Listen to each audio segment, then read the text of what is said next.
This channel does not promote any violent, harmful, or illegal activities. All content provided by this channel is meant for an educational purpose only. Top quality और consistent performance के लिए सिर्फ silver pump नाम याद रखना। अमित शाह देशेर স্বরাষ্ট্রমন্ত্রী এবং বিজেপির প্রাক্তন সভাপতি তিনি কি বলছেন শুনুন। দেখুন আমাদের স্ক্রিনে দেখাচ্ছি।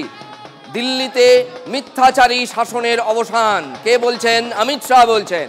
অহংকার আর অরাজকতার শাসনের পতন বলছেন অমিত শাহ।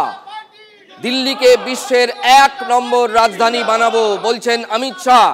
দিল্লিতে মিথ্যাচারী শাসনের অবসান বলছেন অমিত শাহ। অমিত শাহর প্রাথমিক প্রতিক্রিয়া বড় বড় হরফে দেখাচ্ছি আমরা। ব্রেকিং নিউজ TV9 বাংলায়।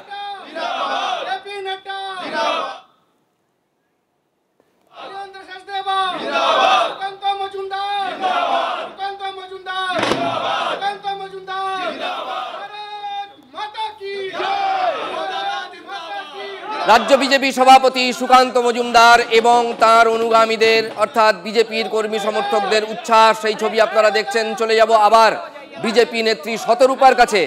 শতরূপা, এর আগে শতরূপা আপনার সঙ্গে যোগাযোগ করেও আমরা পারিনি, তার কারণে অডিও কানেক্টিভিটির সমস্যা হচ্ছিল। আমরা বারবার আলোচনায় যেটা আসছে যে আপ কেন পারলো না, বিজেপি কেন পারলো, যদি এটা আপনি ব্যাখ্যা করেন। প্রসঙ্গত বলে রাখি, কংগ্রেস কিন্তু বলছে নেগেটিভ ভোটে জয় হয়েছে বিজেপির, অর্থাৎ আপের খারাপ দিকগুলোকে মানুষ বর্জন করেছে, তাই বিজেপি ক্ষমতায় এসছে।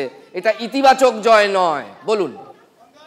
দেখো রাজা, কংগ্রেস যা খুশি তাই বলতে পারে, একটা হেরে যাওয়া দল। বিজেপি অনেক বছর ধরে বলেছে যে আমাদের এটা, আমরা প্রতিজ্ঞাবদ্ধ যে ভারতবর্ষকে আমরা কংগ্রেস মুক্ত করে ছাড়বো। তো কংগ্রেস মুক্ত প্রায় হয়ে এসছে। এবার তো দিল্লি রাজধানী, ভারতবর্ষের দেশের রাজধানী পর্যন্ত রায় দিয়ে দিল যে কংগ্রেস মুক্ত তারা চাইছে। এবার বিজেপি ইতিবাচক এসছে কি নেতিবাচক এসছে সেটা তো কংগ্রেসের ওপিনিয়নের উপর ডিপেন্ড করবে। দিল্লির মানুষ হৈ হৈ করে ভোট দিয়েছে এবং তাদের রায় অনুযায়ী তারা বিজেপিকে বেছে নিয়েছে। প্রসঙ্গত আমি বলে রাখি, তোমার ভাষায় কথা বলতে গেলে, যে এখানে কোথাও কোনোভাবে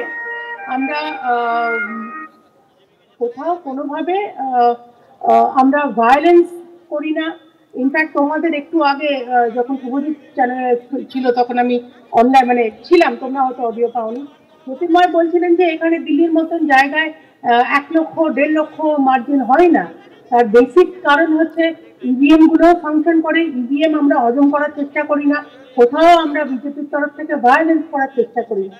সেজন্য এই রায় মানুষের রায়, এবং যেরকম ভাবে মাফলার জড়িত মিথ্যে কথা বলা একটা লোক যে মিস্টার ক্লিনের একটা ইমেজ দেখিয়ে তার পার্টিতে পাওয়ারে এনেছিল, তারই যে স্রষ্টাকর্তা আন্না হাজারে যেরকম তাকে বর্জন করেছে, দিল্লি রাজধানীর তরফ থেকে তাকে বর্জন করেছে। আচ্ছা, আরেকটা সুনির্দিষ্ট প্রশ্ন করি শতরূপা দেবী আপনার কাছে। আপনারা অরবিন্দ কেজরিওয়ালকে হারালেন, আপনারা মনীষ সিসোদিয়াকে হারালেন। একই দল যদি দুর্নীতিতে নিমজ্জিত হয়, এটাই যদি অভিযোগ হয়, সেই দলেরই আতিশী বিদায়ী মুখ্যমন্ত্রী তিনি জিতে গেলেন কি করে? হতে পারে কোনো একটা। তো আমরা তো দেখো, দিস ইজ ডেমোক্রেসি, আমরা সমস্ত সিট জিতবো এটা কোনো মতেই আমরা এটা দ্যাট ইজ নট ডেমোক্রেসি। কোনো রাইট কোনো সিটে নিশ্চয়ই উনি ক্যাম্পেইন ভালো করেছিলেন, বা উনি অ্যাজ এন ইন্ডিভিজুয়াল মানুষ তার উপর ভরসা রেখেছে। তো সেই জন্য উনি জিতেছেন।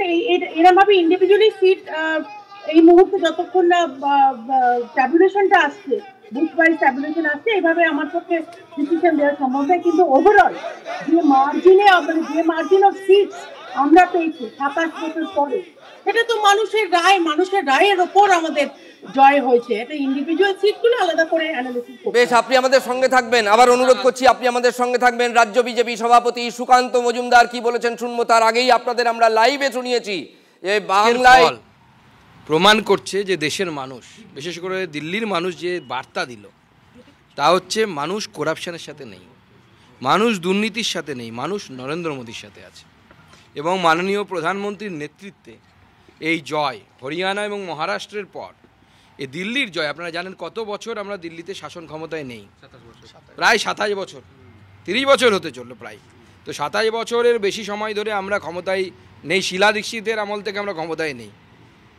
মানুষ এই যে প্রলোভন, ফ্রি বীজ, তাদের প্রলোভনে পড়েনি কিন্তু মানুষ। মানুষ বেছে নিয়েছে যে ফ্রি বীজ তো বিজেপিও দেবে, কিন্তু সেটা ফ্রি বীজের মতো না, মানুষকে যাতে আত্মনির্ভর করা যায়, মানুষকে যেন আগামী দিনে নিজের পায়ে দাঁড় করানো যায়, তার জন্য মাননীয় প্রধানমন্ত্রীর নেতৃত্বে করাপশন ফ্রি গভর্নমেন্ট, দুর্নীতিমুক্ত গভর্নমেন্ট, তার জন্য মানুষ রায় দিয়েছে। আমি আগে ভবিষ্যৎবাণী করেছিলাম যে অরবিন্দ কেজরিওয়াল হারবে এবং অতসীও হারবে। অরবিন্দ কেজরিওয়াল হেরে গেছেন, অতসীজি একটুর জন্য বেঁচে গেছেন, সামান্য ভোটে বেঁচে গেছেন, এবং মনীষ সিসোদিয়া হেরে গেছেন,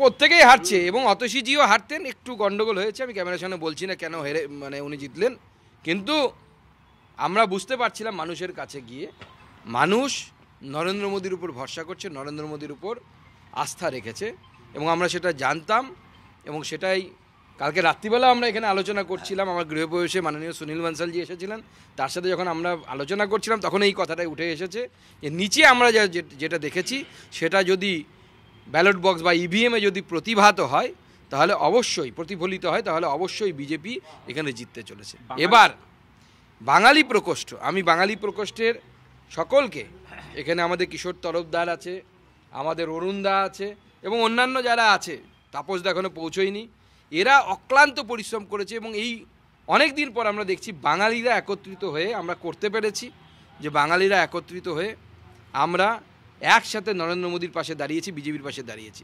আমাদের সাংসদ জ্যোতির্ময় সিং মাহাতো, আমাদের বিরোধী দলনেতা শুভেন্দু অধিকারী সহ বাংলার এক ঝাঁক বিধায়ক, বিধায়িকা, সাধারণ কর্মী, তারা পশ্চিমবঙ্গ থেকে এখানে এসে যেমন পড়েছিল, আবার দিল্লিতে বসবাসকারী বাঙালি তারাও মাঠে ময়দানে নেমে তারা কাজ করেছে এবং প্রচুর পরিশ্রম করেছে, এবং তাদেরকে সেই জন্য আমি সাধুবাদ জানাই। এবার আমাদের জন্য বাকি থাকলো বাংলা, লক্ষ্য বাংলা। 26-এ শুধু বাংলার বাঙালি নয়, বাংলার বাইরে বসবাসকারী বাঙালিরাও 26-এ ঝাঁপিয়ে পড়বে বাংলা জয়ের জন্য, এবং বাংলা জয় করব আমরা।